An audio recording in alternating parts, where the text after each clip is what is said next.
Hola, la paz del Señor sea con cada uno. Dios les bendiga en esta mañana. Es una bendición poder estar reunidos en el nombre del Señor compartiendo la hermosa palabra de Dios. El Señor dijo: no solo de pan vivirá el hombre, sino de toda palabra que sale de la boca de Dios. Así que en esta mañana estaremos examinando lo escrito por el apóstol Pablo ahí en el capítulo 12.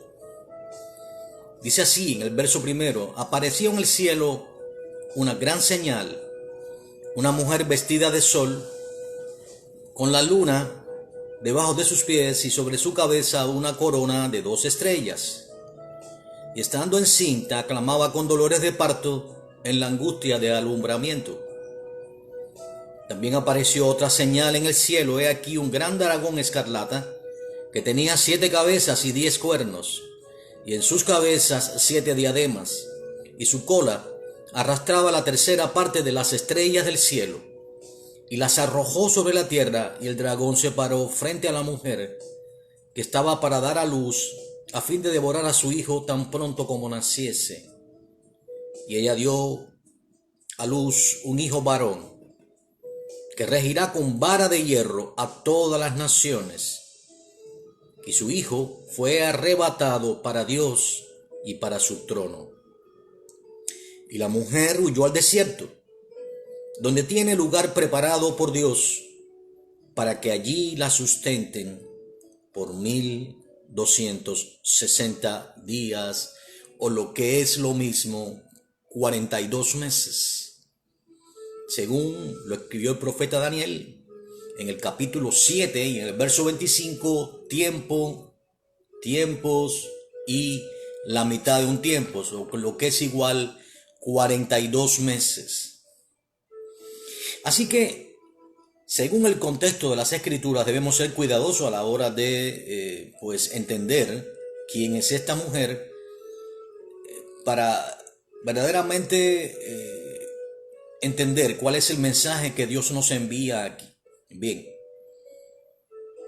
por cuanto sabemos que el libro de Apocalipsis es un libro que tiene un orden cronológico, ahí en el capítulo primero y en el verso 19 está escrito: las cosas que ves, que es el capítulo 1, las cosas que son, que eran las iglesias de aquellos días y que son figura de las iglesias de hoy en día. Estos son el capítulo 2 y 3, y después las cosas que serán, es decir, las cosas futuras, a partir del capítulo 4 y hasta el verso 22. Así que entonces, si vamos un capítulo antes, vemos allí en el capítulo 11 y en el verso primero el templo de Dios. El templo que se refiere, recuerden esto, nosotros nos congregamos como iglesia en las casas. La verdad que la iglesia primitiva nunca se congregó en templos góticos como los que Roma construyó, sino que ellos se reunían en las casas. Eso está muy claro. Y pues no se llama templo a la edificación, sino a la reunión de los creyentes. Nosotros somos el templo del Espíritu Santo. El apóstol Pablo que escribe que si alguno no tiene el Espíritu de Dios morando en él, no es de él. Por tanto, cuando se refiere a que hay un templo físico que se va a reconstruir aquí, es literalmente lo que se expresa. Es un templo físico. Dice allí en el capítulo 11 y en el verso primero: entonces me fue dada una caña, semejante a una vara de medir, y se me dijo: levántate y mide el templo de Dios, y el altar, y los que adoran en él. Pero el patio que está fuera del templo, déjalo aparte y no lo midas, porque ha sido entregado a los gentiles, y ellos hollarán la ciudad santa 42 meses. Es decir, la ciudad santa que se refiere obviamente es Israel. Es la Jerusalén que fundó David, que la conquistó de los jebuseos. Y el templo que se habla es un templo futuro que aún no existe, pero que va a ser reconstruido. Así que teniendo esto, y más que se hace mención de los 42 meses, se hace mención de la ciudad santa, se sabe que todo lo que se está escribiendo aquí es con respecto a Israel. Este es el tiempo Estos 42 meses que habla el profeta Daniel, tiempos y la mitad de un tiempo, es decir, 42 meses, porque son 3 años y medio, tiempo y la mitad de un tiempo, 3 años y medio o 42 meses o 1260 días, será, como está escrito aquí en el capítulo 12, verso 6, pues es exactamente el tiempo en que Dios va a lidiar con Israel. Mira, para poder entender las escrituras, debemos nosotros analizar y entender qué papel juega Israel y qué papel juega la iglesia. Hay doctrinas que enseñan, especialmente las amilenaristas, que enseñan, y algunas que enseñan que la iglesia e Israel es lo mismo. Llaman a la iglesia el Israel espiritual, nada más lejos de la realidad. Y es lo que escribe allí el apóstol Pablo. Por eso me gustaría que entendiera, allí en el capítulo 11, el apóstol Pablo habla de que Israel tiene que ver con el olivo natural. Son las ramas naturales del olivo. Ahora dice que nosotros, siendo olivo silvestre, fuimos injertados en ese tronco que representa el plan de salvación de Dios, o lo que Dios quiere hacer, lo que Dios va a hacer. Y hemos sido injertados, y que ellos momentáneamente han sido desgajados por su incredulidad. Y es lo mismo que escribe el apóstol Pablo, porque Israel ha sido endurecido hasta, no permanentemente, hasta que el último de los gentiles entre en la salvación del Señor. Luego entonces la promesa es que los ojos de Israel serán abiertos y todo Israel será salvo. Así que aquí se hace una diferencia entre lo que es la iglesia hoy, donde también hay israelitas que han creído, porque la iglesia se caracteriza no por una denominación, sino por hacer la voluntad de Dios, por la fe en el Señor. Y esta fe pues hace la diferencia con Israel. Israel ha sido desgajado momentáneamente por su incredulidad. Nosotros por la fe hemos sido injertados.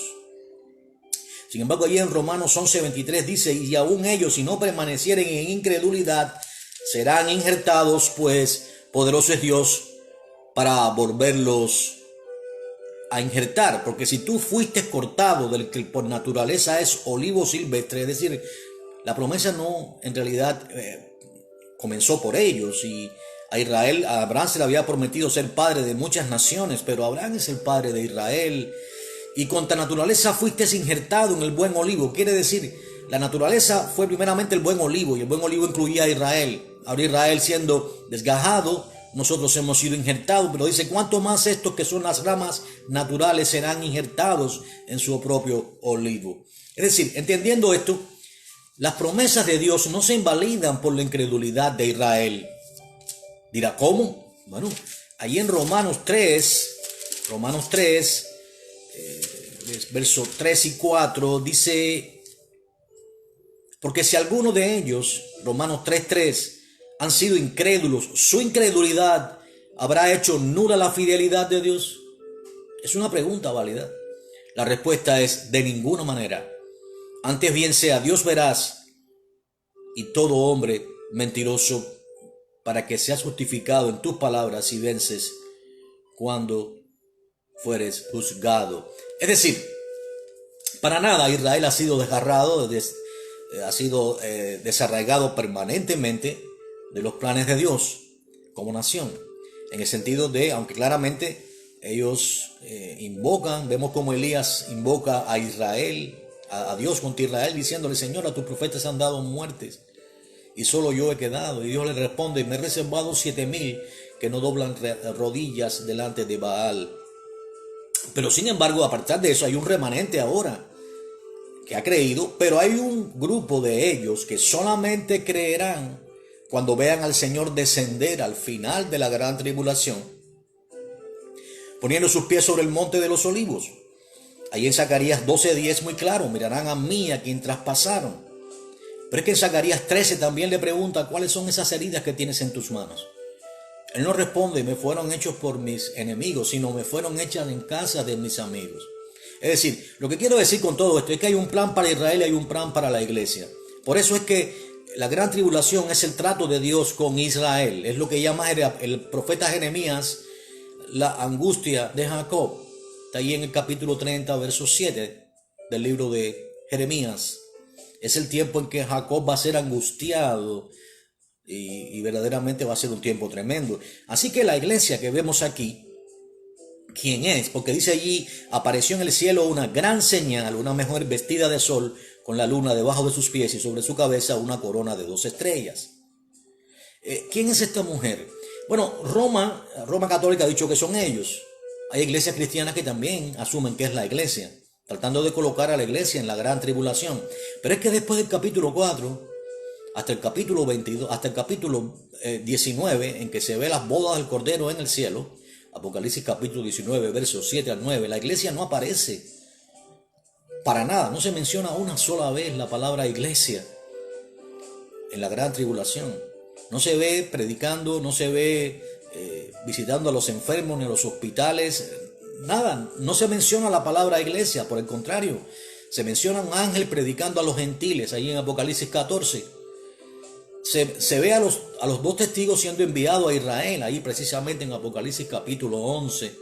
Se ven a los 144,000 sellados, y todo esto de manera literal, ¿ok? No vaya a pensar, no permita que espiritualicen las escrituras para hacerle creer que nada de esto va a ocurrir y que la persona que interpreta esto tiene una especie de revelación diferente, porque lo que hacen es espiritualizar las escrituras, y todo esto comenzó desde Roma misma. Roma Católica, donde desafortunadamente estuvieron muchos, pues tenía estas doctrinas y ellos se consideraban esta iglesia. Pero note, en primer lugar, entendamos que esta mujer tiene una característica: está vestida del sol, en el capítulo 1, con la luna debajo de sus pies, y sobre su corona una corona de 2 estrellas. Esto nos lleva, obviamente, a la cita de Génesis capítulo 37. Allí José había tenido un sueño y lo contó a sus padres, lo contó a Jacob y lo contó a sus hermanos. Y dice así, bueno, en realidad había tenido 2 sueños. El primero era que, dice ahí en el capítulo 37, verso 7, que ataban manojos en medio del campo y que su manojo se levantaba, era el primer manojo, y que 11 manojos más se inclinaban ante él. Luego tiene un segundo sueño y lo describe de esa manera: el sol, mire bien, la luna, que es la mujer que la tiene debajo de sus pies, y el sol, y 11 estrellas, obviamente era la número 12. Pero esas 11 estrellas, por cuanto él estaba allí, se inclinaban ante él. Por lo que él iba a ser el segundo señor de Egipto, por gracia de Dios, porque así lo quiso, y le fue cambiado su nombre de José a Samnat-Panea. Y así fue como Dios entró en Israel, en el tiempo de la sequía, en el tiempo de la hambruna, que hubo 7 años de hambruna, e Israel fue a morar a la tierra de Gosén, donde aquel faraón permitió que estuviese Israel, una de las mejores tierras de Egipto. Pero que luego, al morir aquel faraón y morir también José, pues entonces, viendo que los israelitas se habían multiplicado en número, pues Dios bendecía los vientres hebreos, pues entonces decidieron matar a los niños de 2 años hacia abajo, y de ahí entonces ya sabemos la historia de Moisés, como es puesto en el río, y siendo custodiado por su hermana Miriam, va a dar a las manos de la hija de Faraón, y así de esa manera pues Moisés se convierte en hijo de príncipe, o hijo de la hija de Faraón. Y después de allí pues Dios saca a su pueblo al cabo de 430 años para que se cumpliera la palabra de Dios. Y es por eso que el Señor Yeshua, teniendo 2 años, es llevado por su padre a Egipto, para que se cumpliera la palabra de Dios: de Egipto llamé a mi hijo. Es decir, entendiendo esto ahora, ya podemos entender que la mujer que se habla allí en el capítulo 12 y en el verso 1 es Israel. Está siendo perseguido por alguien que se describe como un gran dragón escarlata que tiene 7 cabezas y 10 cuernos. En sus cabezas tiene 7 diademas y sus colas arrastraba la 1/3 parte de las estrellas del cielo. Bueno, este dragón es exactamente Satanás. Satanás ha tejido un plan, ha levantado un anticristo, ha levantado un gobierno mundial en esta época y se le llama bestia y representa, tenía 7 cabezas y 10 cuernos. ¿Qué significa eso? Esos 10 cuernos son las 10 naciones que se levantan contra él. En aquel tiempo, en el tiempo de la gran tribulación, son 10 gobiernos que van a levantarse y van a dominar con gran poder el mundo. Claramente todos ellos bajo la autoridad del anticristo. Porque la Biblia dice que todo pueblo, toda lengua y toda nación le servirá. Le ha sido dada la autoridad a él, al anticristo. Las 7 cabezas representan los 7 imperios porque es la trayectoria desde el comienzo. Por ejemplo, el primer imperio pudiéramos mencionarlo como Egipto. El segundo imperio pudiéramos decir que es Asiria. El tercer imperio, Babilonia. El cuarto imperio, Media y Persia. El quinto imperio, el griego. El sexto imperio, el romano. Todos estos imperios afectaron a Israel. Y el séptimo imperio es el brutal nuevo orden mundial que el libro de Daniel, en el capítulo 2, en la visión que tuvo el rey Nabucodonosor, lo describe como los dedos, que es una mezcla de barro con hierro. Tenía la fuerza del imperio anterior, que es el imperio romano. Por eso es que se ve que esta bestia está herida como de muerte, pero revive y el mundo se asombra porque la bestia revivió, porque ese en parte tiene la fortaleza del imperio romano. El nuevo orden mundial tendrá la fortaleza que tuvo el imperio romano, pero su debilidad estará basada en que se ha construido sobre alianzas. Estas 10 naciones se aliarán y serán las que estarán dando el poder militar, la fortaleza para la subsistencia de este imperio, de esta bestia. Quiero decirles que se le llama el nuevo orden mundial bestia, también se le llama el anticristo bestia, pero debemos entender cuándo los términos se usan y en qué manera. En este caso, vemos cómo Satanás arrastra la tercera parte de las estrellas. Aquí entonces debemos recordar que Satanás arrastró a la tercera parte de los ángeles.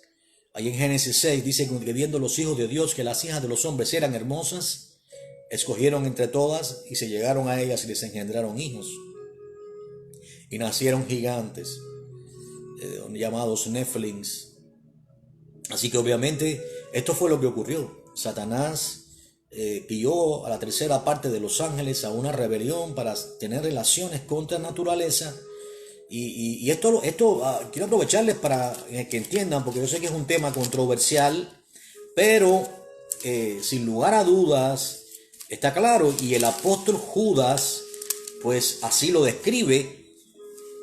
Mire, el apóstol Judas escribe así: y a los ángeles que no guardaron, Judas 1:6, bueno, Judas tiene un solo capítulo, verso 6, y a los ángeles que no guardaron su dignidad angélica.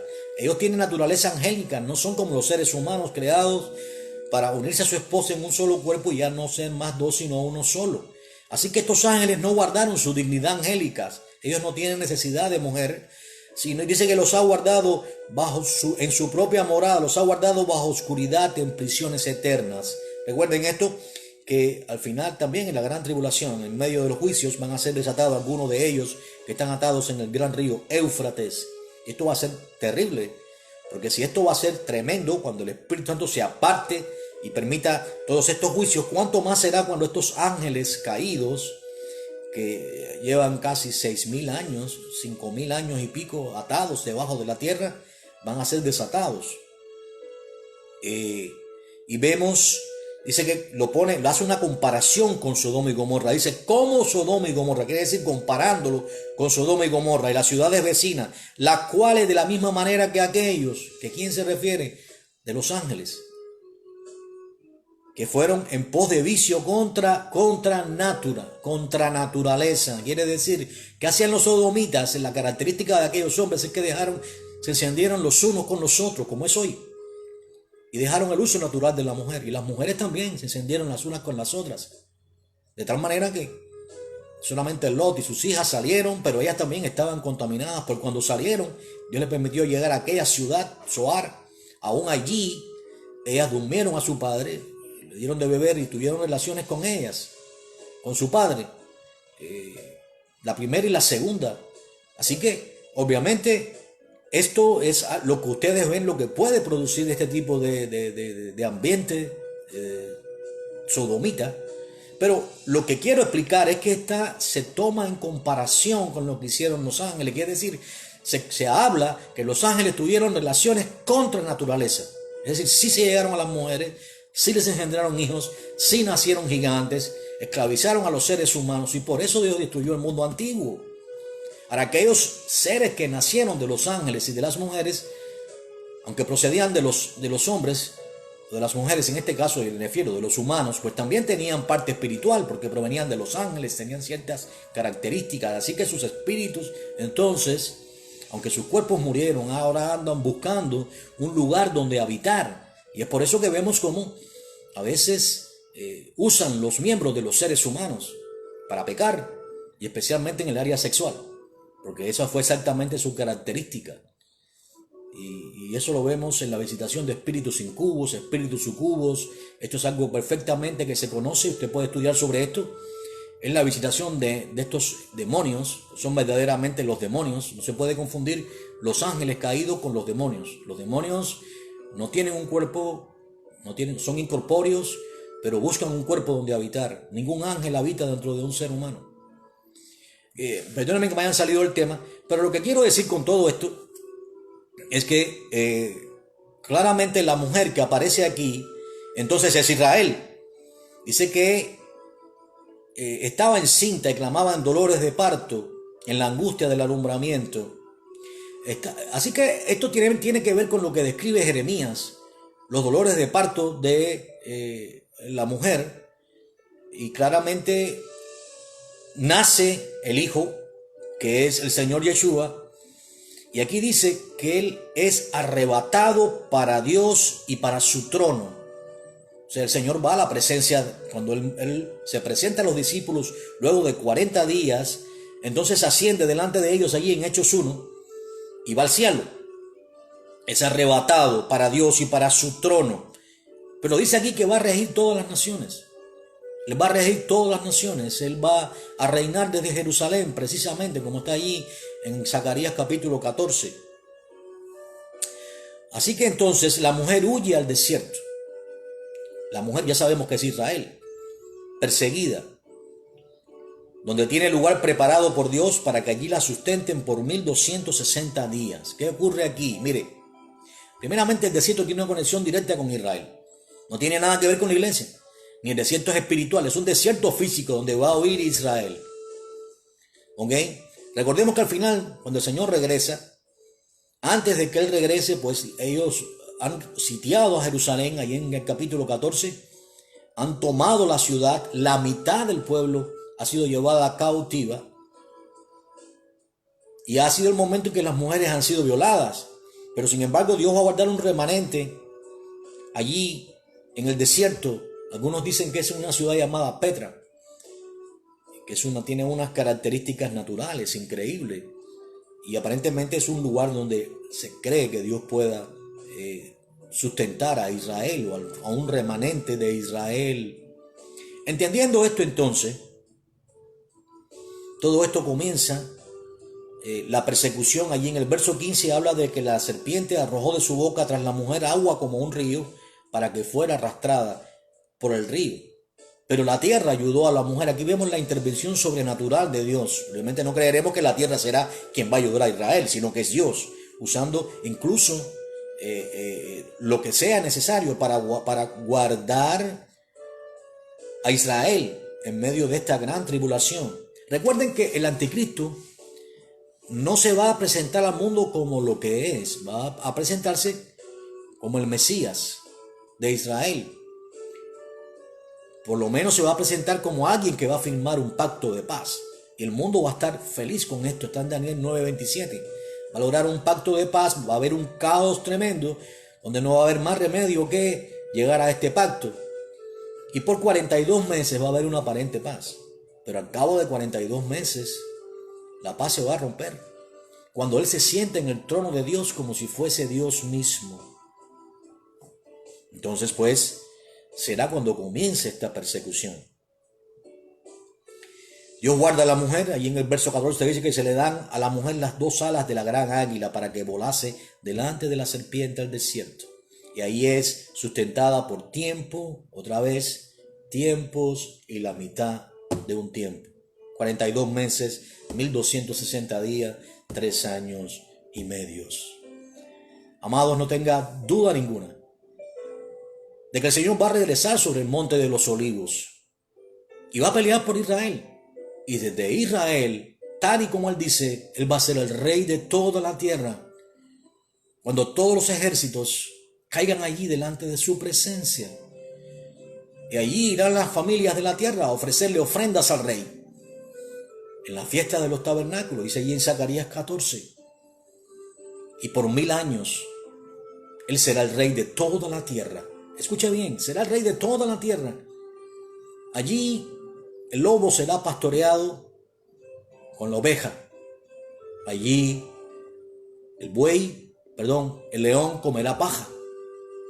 Y allí un niño que muera de 100 años, es decir, voy a tratar de hacerlo más claro, alguien que muera de 100 años será considerado un niño. Es decir, se va a restaurar en mucho lo que propició que los hombres vivieran largos años. Matusalén vivió 980 años. Así que quien muera de 100 años será considerado un bebé. Es la era de paz que prometió Dios a Israel. Los apóstoles le preguntaron al Señor: ¿restaurarás el reino a Israel en este tiempo, Señor? Dios le dijo: no toca a vosotros saber los sazones de Dios, los tiempos de Dios. Pero claro, al hacer venir el Espíritu Santo y hacerlo descender en el aposento alto y repartirse en forma de lenguas de fuego sobre ellos, entonces ellos entendieron las Escrituras. Y por eso podemos entender que será restaurado el reino a Israel, y esa era de paz, la cual Dios prometió a Abraham, a Isaac y a Jacob, se cumplirá cuando el tabernáculo de David sea levantado, cuando un descendiente de David reine, cuando el lugar santo sea reinstaurado, porque en ese templo se va a sentar el Señor. Entienda bien esto. Desde allí va a reinar, desde Jerusalén. Créalo usted o no, nosotros estaremos con cuerpos glorificados porque somos la iglesia, la novia del Señor, y ya nos habremos desposado con Él. Porque Él dijo que Él quiere que donde Él esté, nosotros estemos. Cuando el Señor regrese, poniendo sus pies sobre el monte de los olivos, entonces juzgará a las naciones. Ahí ocurrirá el juicio de las naciones.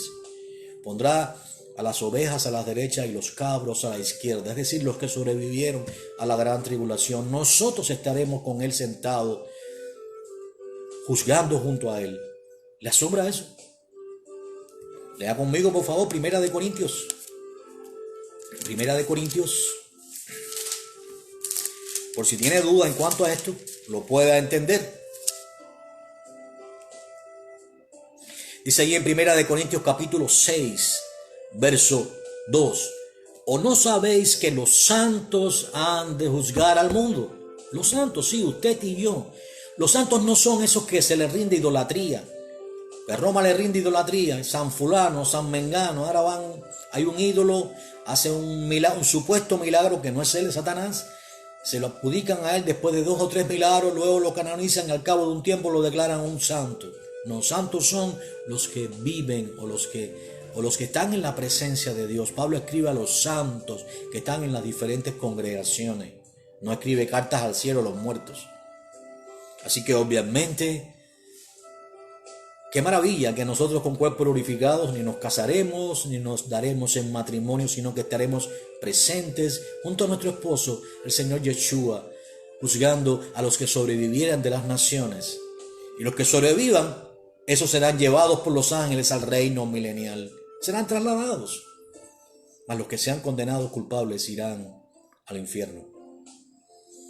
Pero estos no serán juzgados solamente 1000 años después. Porque en esos días Satanás va a estar atado por 1000 años. Lo dice en Apocalipsis capítulo 20, verso 4. Mas cuando Él sea desatado por un poco de tiempo, entonces traerá a las naciones, los que sobrevivieren, las traerá contra el propio Señor. Descenderá fuego del cielo por una palabra que Él dice y los consumirá a todos. Entonces sea ahí nuevos cielos y nueva tierra, donde mora la justicia. Apocalipsis 21, tal y como dijo el apóstol Pedro, los elementos se fundirán. Entonces descenderá del cielo la nueva Jerusalén. Pero antes han sido juzgados los vivos, los muertos, los que estaban en el infierno, porque el infierno mismo será vaciado puro en la ajena de fuego. Eso ocurrirá 1000 años después. Por eso se dice, bienaventurados los que participan en la primera resurrección. Son los decapitados, los santos del Antiguo Testamento.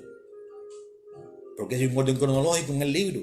Así que la segunda resurrección será la de los muertos, los que están en el infierno. Llamamos muertos porque aunque están vivos en el infierno, pero están muertos en sus almas y ellos van a recibir otra vez un cuerpo físico para comparecer ante Dios. Serán juzgados, sus nombres no serán hallados en el libro de la vida y echados entonces en el lago de fuego y azufre que arde, que es la muerte segunda, donde antes le precedía allí en Apocalipsis capítulo 19, el falso profeta que prepara el camino delante del anticristo, el que prepara la religión mundial, el que prepara, el que va a hacer una imagen a la bestia para que los hombres la adoren, el que va a crear o va a participar en la creación del número que todo hombre se impondrá, los que no conocen a Dios o que los que lo desprecian, en la frente o en la mano derecha, que es el número de su nombre, que es 666, y sin lo cual no podrán comer ni vender. Ahí estarán precediéndolo el anticristo y el falso profeta y Satanás mismo. Y aquel que no se halló su nombre escrito en el libro de la vida será echado en el lago de fuego y azufre que arde, que es la muerte segunda. Así que damos gracias a Dios, que nos revela todas estas cosas y nos dice, he aquí, vengo pronto. Así que el Señor está a las puertas, como dijo Jacob, hasta que Silo venga. Que la paz del Señor sea con todos, Dios les bendiga. Amén y amén.